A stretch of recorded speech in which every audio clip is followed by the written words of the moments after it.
Sorry, to everyone there. This is a very nice topic, peace. Philosophy of peace or the thought of peace in Sanatana Dharma or Hindu Dharma. We will see few thoughts. Everybody wants peace. After 25, 30 years, we understand what is peace. Before 15, 20, we don't know what is peace. Everybody enjoys. So when we get into problem, we want to come out of the problem, then we search for the peace.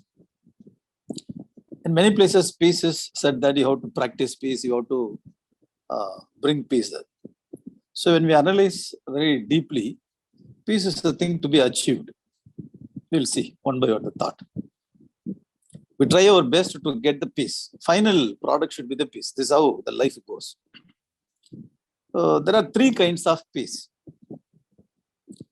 In Tamil, we call it Amaidi. In Sanskrit, we call it Shanti. Shanti is a nice word. Shanti, Amaidi. When I was very small, I saw a movie, Shivaji Ganesan movie.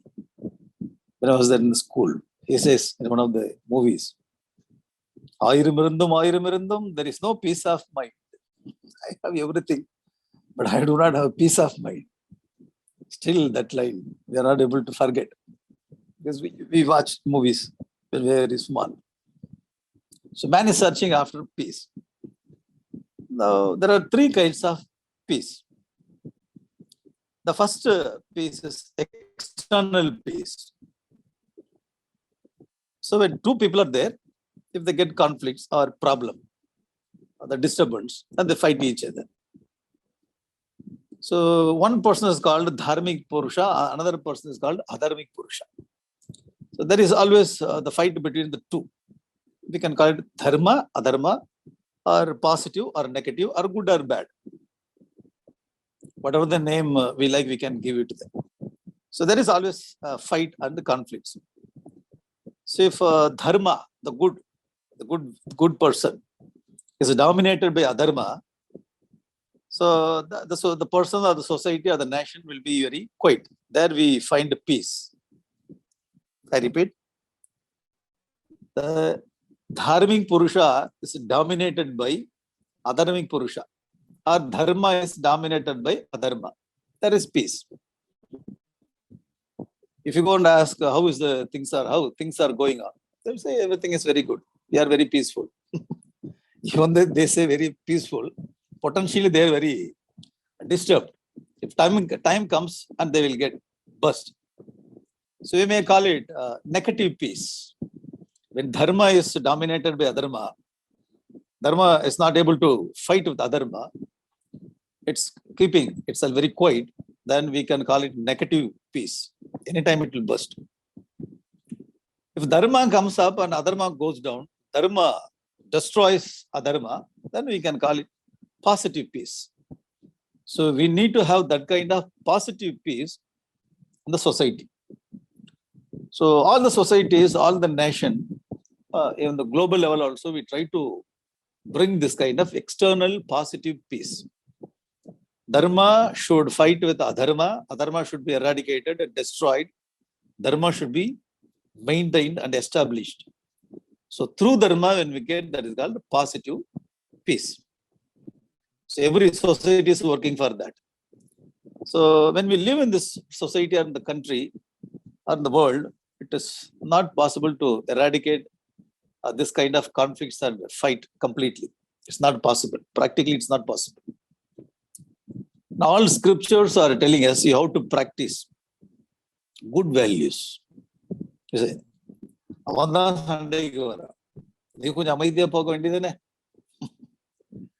elderly people, they will advise us. Even if you fight with like that person, what's the difference between you and that person? So they used to advise like that. Okay, we take the elders' advice and we practice all good values. When we practice good values, we are very good. The opposite person is not good, and he comes and he instigates. So at that time, how good people will react. So you have to practice ahimsa, and you have to keep yourself quiet, and you have to move in your own way. So it is not like that. The person will react. If a good person will go in his own way, the bad person or the person, adharmic person comes and starts the problem. So good person will react. Then there comes the conflicts or the problem. So when good people are living peacefully, they want to have peace forever. The bad people are creating problem. They only disturb the peace. At that time, what should we have to do? What we have to do? Then we have to defend and we have to protect our peace.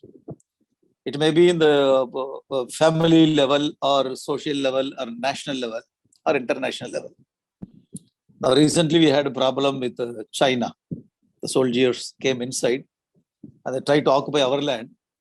So our soldiers went and they have driven away the Chinese soldiers, and we bought our own land. We got our own land. So we have to fight for that. So we establish peace in the order by force that is needed. So in the society level or the national level, peace is maintained. It should be maintained through law and order. So we have to use force. There is no other go all over the world. Every country is producing more weapons, even atomic weapons also. Why? To establish peace only, they buy more weapons and more atomic atomic weapons or other weapons. For what? You are getting so much of weapons to establish peace. That is needed. If you study our Mahabharata, the Pandavas good people, dharmic people, they lived very happily, very peacefully they were living. Duryodhana and other people, Duryodhana and his brothers, they came and started fighting with good people. We know the story very well. Unnecessarily, they went on disturbing Pandavas. So they also kept quiet and they didn't want to create more problem, but they could not do it. Finally, they have to fight for their own livelihood. So they went for the war. War happened.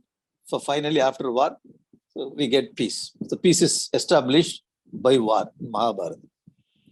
So when somebody comes and disturbs us, so we have to defend through law and order, the social level, national level, international level. So this force is called the Kshatriya force. So we may say that Kshatriya is we hit other person, we hit the bad people. So by hitting bad people, by hitting this kind of bad concepts, we have to maintain the peace in the society and the country. That is needed. Kshatriya force, rule, law and order is needed. This is one kind of peace we are maintaining externally. I hope you are getting the first point. First peace, external peace. It's maintained. In our scriptures also it is suggested. Sama, Dana, Veda, Danda. First we have to try to maintain the peace through pleasing words. Sama, Dana, then we can give some kind of charity or some kind of dana. And we try to maintain the peace. Even then it's not possible, then we have to warn the people.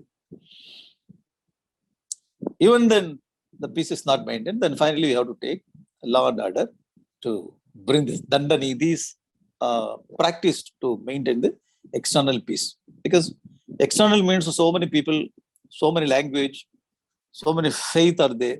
There are so many varieties are there. Among the variety, so we have to bring the peace by force, law and order. So this is one kind of peace. Another kind of peace is our internal peace. The first one is external peace. Every country is try to maintain the external peace. Internal peace.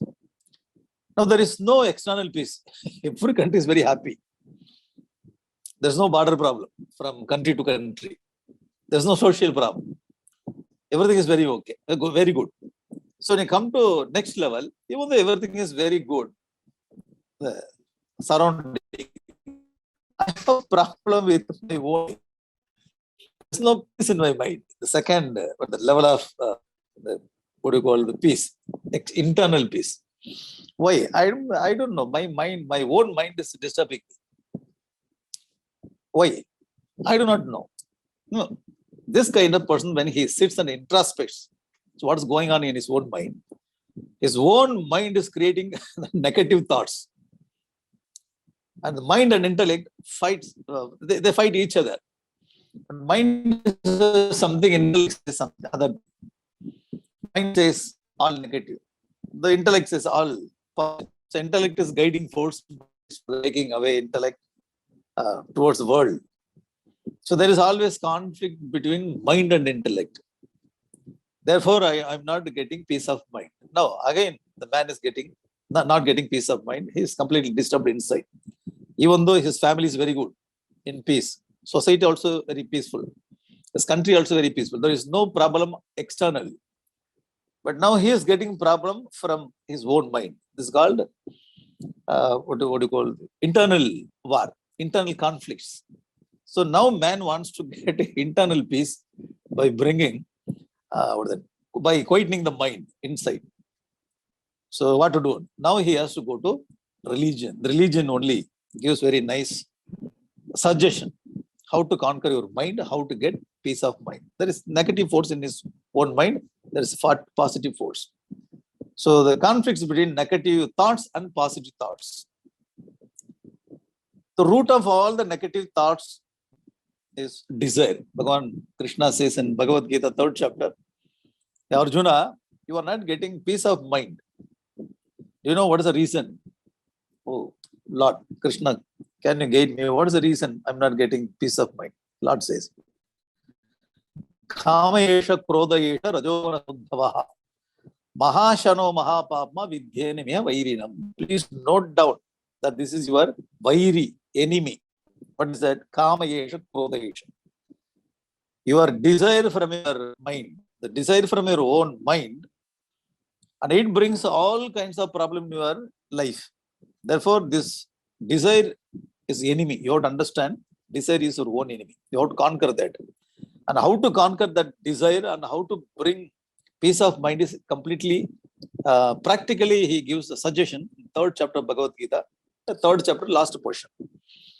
You have to understand where the desire stays. You have to understand what is the function of the desire. From desire only everything comes. Ego comes, attachment comes, the anger comes, greed comes, all the things. Therefore, Lord Buddha told, desire is a cause of all the problems. So Krishna says in 3rd chapter, and he gives suggestion how to conquer. Indriyani mano buddhi asya adhisthana muchyate etaihi vimoka ityeshaha jnanam avritya dehinam. Arjuna, understand that this desire only occupies all your sense organs, mind and intellect. And it's covering your knowledge, it's covering your capacity, discriminative capacity. And this is your enemy. You don't think that you have enemy outside. That's a different enemy. But you have your own enemy in your own mind. If you conquer the desire, then you get peace of mind. And Krishna says, Jahishaturu Mahabhavu Kamrupam Pudasada. It's very difficult to conquer. He never told that it's not to be conquered. He says it's difficult to conquer. But if you make effort, you can conquer your own enemy. In 6th chapter of Bhagavad Gita, he says that Atmaiva Hyatmana Bandhuhu, Hyatmaiva Ripuratmanaha. Arjuna, you are your own enemy, you are your own friend. Don't think that you have enemy outside, friend outside. In one way, enemy outside, friend outside, we understand. If you go a little deeper into your own personality, you have to understand you are your own enemy, you are your own friend. Atmaiva Atmano Bandhu, Atmaiva Ripuratmanaha. If you don't control your mind, if you don't control your ego, all our attachment, your own mind becomes enemy. If you conquer your own mind, then your mind will become friend to you. So when we conquer this kind of desire and all negative values through positive value, then we get peace of mind. We have mind in peaceful state. So this is internal peace. So internal peace to be maintained through religious studies. Religious books are guiding us how to get it. All the suggestions we can get from religious books. Second, peace. The first peace, external peace. That can be maintained by a law and order of that particular country. Police, army people, army soldier. These people are working to bring peace outside. Internal peace, we have to make effort to get peace of mind through the study of the scriptures. Second type of peace. The third type of peace is absolute, the peace absolute. So the peace absolute, how to get? Spiritual peace. Now see, again I will repeat. You have to understand a little clearly. The first one is external peace. Very clear. Everybody understands that. Second one, inner peace. So bringing peace in the mind. The third one is beyond the mind, we have to go and understand the divinity. Divinity is absolute peace. Mandukya Upanishad says, the ultimate truth, the goal, we can call it by the name God, or whichever the religion call the truth in its own language, that is accepted. Every language, every religion has got its own name to call that Lord, Ishvara, whatever the name, Om, Shakti, Parashakti, whatever the name, you can call it. But Vedanta calls that truth Brahman, the ultimate truth, the supreme consciousness, Atma, like so many names are used in Vedanta. That ultimate truth is peace absolute. So Mandukya Upanishad says, na anta prajnam, na bahish prajnam, no bhayata prajnam, na prajnanaganam, na prajnam, adrishtam avyavaharyam, agrahyam, alakshanam, achintyam, avyapadesham, ekatma pratyasaram, prapanchopashamam, shantam, shivam advaitam, chaturtam manyante, sa atma sa vijnayaha. There is Atma in the personality. That Atma is called truth or Brahman, the ultimate truth. That is a goal to be achieved. That divine, that Atma, the Brahman, is peace absolute. Its nature is peace. Therefore, Upanishads are suggesting no need to search for peace outside or inside. If you reach that goal, the Brahman, that is your own nature, that itself is absolute peace. There is no mind in that. That is the absolute peace means no mind state.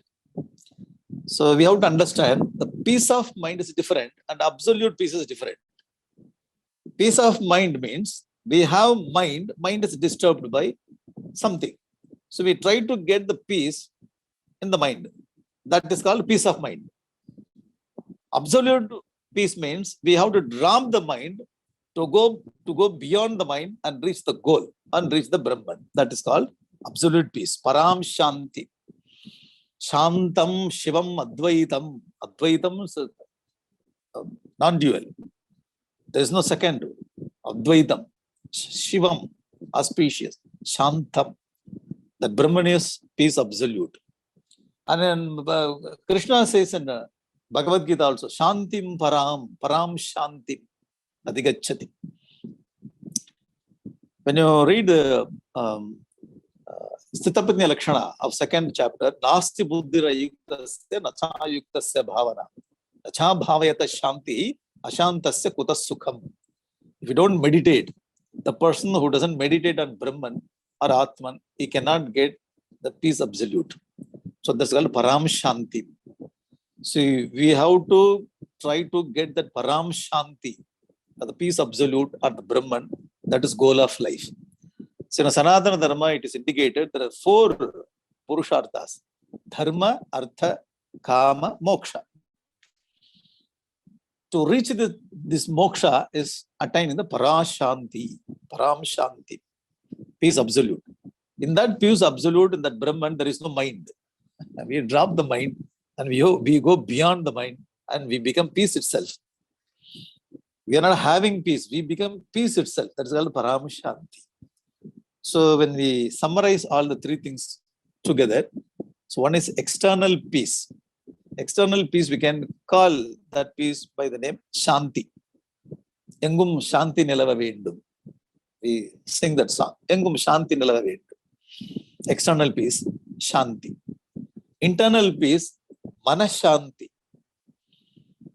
Sometimes we may get external peace, but no inside peace. Sometimes we are very good positive values, inside peace of mind, but external, in the family there is no peace, in the society there is no peace. So we have to understand external peace, Shanti. Internal peace, Manashanti. And the absolute peace going beyond the mind. That is called Parashanti, Param Shanti. So external Shanti is maintained by law and order. Internal peace is maintained by our own effort, our own sadhana. Through that only we have to try to keep our mind peaceful. The last Shanti, the Param Shanti, can be achieved by meditation, yoga, Karma Yoga, Jnana Yoga, Bhakti Yoga, or this kind of yogas, Raja Yoga. So we try to get that Param Shanti, or the goal of life, through the yoga, the spirituality. And all these things, whether it is Shanti, Manashanti, or Param Shanti. So all the Shantis can be taught to our children through education. Now, I'm not going to tell any this, but this should be taught, this should be taught like that. So many great thinkers were there in our country, Bharat. So many great thinkers, and they contributed. Now all collected together and analyzed so many years, and a very big team was working on this, the education. We are getting this, the well thought and well reflected, the thoughts of education. Now we are getting very nice, like butter, churned very well, and like butter and ghee. We are getting this.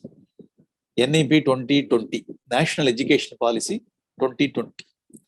So if you go and read this National Education Policy, it brings all the holistic development of child. Already the points are incorporated in that. So what we are having here in this conference, already this point is there in National Education Policy 2020. The National Education Policy 2020 brings the concept of Panchakosha Vikas in the students. Panchakosha. Sharirika Vikas, Pranik Vikas, Mano Vikas, Vijnana Vikas, and Chitta Vikas. Chit Vikas. Through 5 kinds of the blossoming of the personality, 5 layers of personalities, all these values, positive values, can be taught to our children, and they'll become the great, productive, and very efficient, very skillful citizen of the country, and they will lead the future, the country. So the education also, all these points are discussed in the new education policy. So this is the philosophy or thought on peace, and already they incorporated how to bring the peace through education.